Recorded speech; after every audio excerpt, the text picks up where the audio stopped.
बिस्मिल्लाहिर्रहमानिर्रहीम।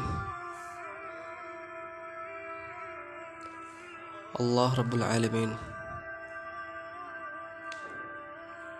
का बहुत बड़ा एहसान व करम हुआ कि उन्होंने हमको अपनी खास खास नेमतों से नवाजा। जितनी नेमत उस रब ने हमको दी है उसका मैं आप शुक्र भी अदा नहीं करते। हमको अल्लाह का शुक्र अदा करना चाहिए। कहीं भी हो, किसी भी हाल में क्यों न हो, अल्लाह का शुक्र अदा करते रहना चाहिए और आमाल नेक करने चाहिए। बुरे काम से बचना चाहिए, अच्छाई का रास्ता अपनाना चाहिए। हज़रत मोहम्मद मुस्तफ़ा सल्लल्लाहु अलैहि वसल्लम के तरीक़ों पे चलना चाहिए। उनकी सुन्नतों को अपनी ज़िंदगी का हिस्सा बनाना चाहिए। जिन कामों से अल्लाह पाक ने मना फरमा दिया, रसूल पाक सल्लल्लाहु अलैहि वसल्लम ने मना फरमा दिया, उस काम से बचने की पूरी कोशिश करनी चाहिए। कमी हर इंसान में है, मुझ में भी कमी है, हर इंसान में कमी है। ऐसा कोई इंसान ही नहीं जिसमें कमी ना हो।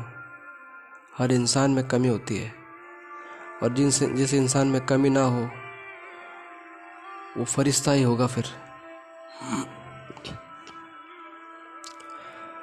क्योंकि इंसान की फितरत में गुनाह करना, अल्लाह पाक के वो बंदे और हैं जो गुनाहों से बचते हैं, एक एक कदम सोच समझ के रखते हैं। वो डरते हैं कि अल्लाह हमसे नाराज़ ना हो जाए। क्या मुंह दिखाएंगे अल्लाह पाक को और क्या मुंह लेके खड़ा होंगे अल्लाह के सामने, ये सोचते हैं वो लोग।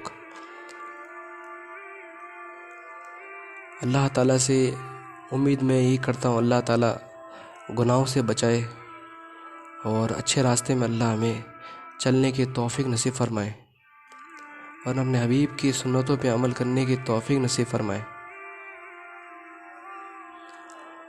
अल्हम्दुलिल्लाह, एक वाक़या सुनाता हूँ आपको बाप बेटे का।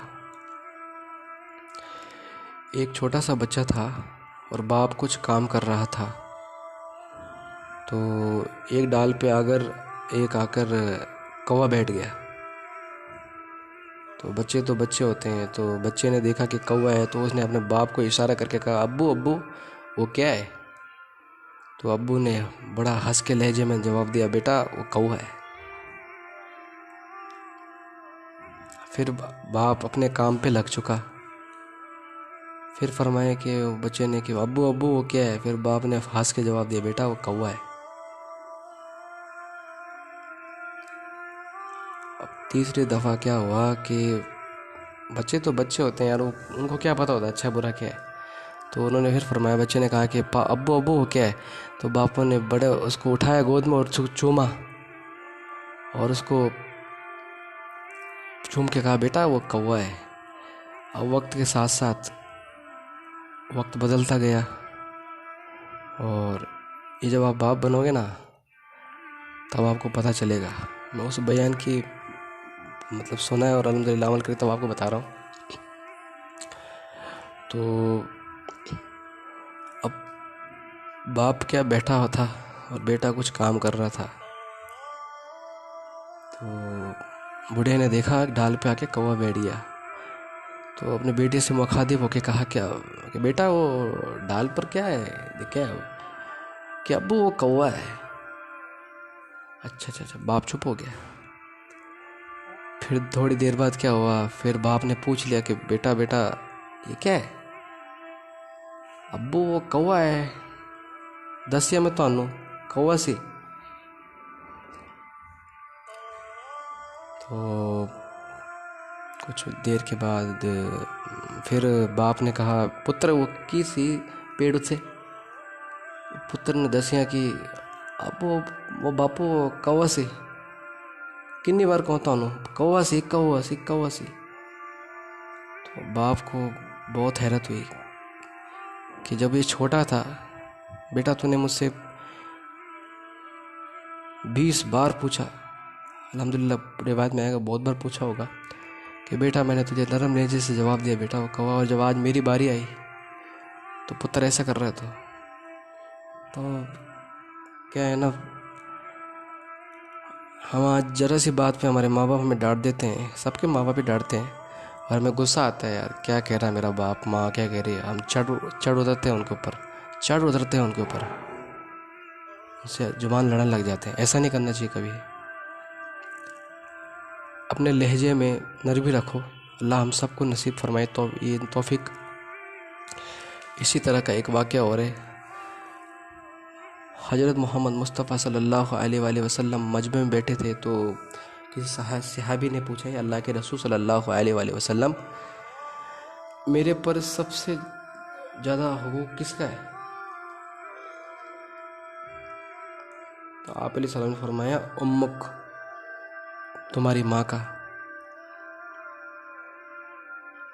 अब अंदाज़ देखिए सहाबा कराम का, या अल्लाह के रसूल सल्लल्लाहु अलैहि वसल्लम, उसके बाद किसका है? फिर फरमाया आप अलैहिस्सलाम ने कि उम्मुक। फिर तीसरी दफ़ा फिर सहाबा किराम रज़ियल्लाहु अजमईन ने पूछा, या अल्लाह के रसूल सल्लल्लाहु अलैहि वसल्लम, फिर उसके बाद किसका है? कि फिर फरमाया कि उम्मुक। अब जवाब उनको क्या फिर अंदर घर कर गया। एक दफ़ा और पूछ लिए कि अल्लाह के रसूल सल्लल्लाहु अलैहि वसल्लम, उसके बाद किसका है? आप अलैहिस्सलाम ने फरमाया उम्मुक। फिर आखिर दफ़ा फिर पूछा, या अल्लाह के रसूल सल्लल्लाहु अलैहि वसल्लम, उसके बाद किसका है? कि अब्बुक, तुम्हारे बाप का। तो देखो अल्हम्दुलिल्लाह बहुत प्यारी हदीस है ये, बहुत प्यारी बात है। इसी तरह एक अब चलते हैं तीसरी हदीस की तरफ। जैसे कि अभी आजकल ये ताउन पे रखा है ना, बीमारी है आजकल। हज़रत मोहम्मद मुस्तफ़ा सल्लल्लाहु अलैहि वसल्लम का इरशाद है, जब ऐसी बीमारी कहीं आ जाए, ये ताउन जब आ जाए, तो अपनी नमाज़ों को घर पे अदा करे, अपने जिक्र अज़कार कुरान को भी घर पे अदा करे। ये हदीस है। सहाबा कराम को तलकीन दी, अपने बंदों को तलकीन दे रहे थे। आप अलैहिस्सलाम नेक बंदे हैं वो भी अल्लाह के, तलकीन दी कि अपने घरों में नमाज़ पढ़ें और जिक्र अज़कार करें। और अल्हम्दुलिल्लाह हम सबको उस पर सुन कर के अमल करना है इंशाअल्लाह, अपनी ज़िंदगी को बशर करना है। तो अल्लाह की ज़ात से उम्मीद है अगर आपको अच्छी लगी है ये बयान अल्लाह के उसके रसूल की बात, तो इंशाअल्लाह अमल करना, और इस चैनल को सब्सक्राइब शेयर करें, और ख़ुद भी अमल करें, और दूसरों तक भी सवाब पहुँचाएँ इसका। तो इंशाअल्लाह सब करेंगे ना। अल्लाह अमल की तौफीक दे मुझे आपको भी।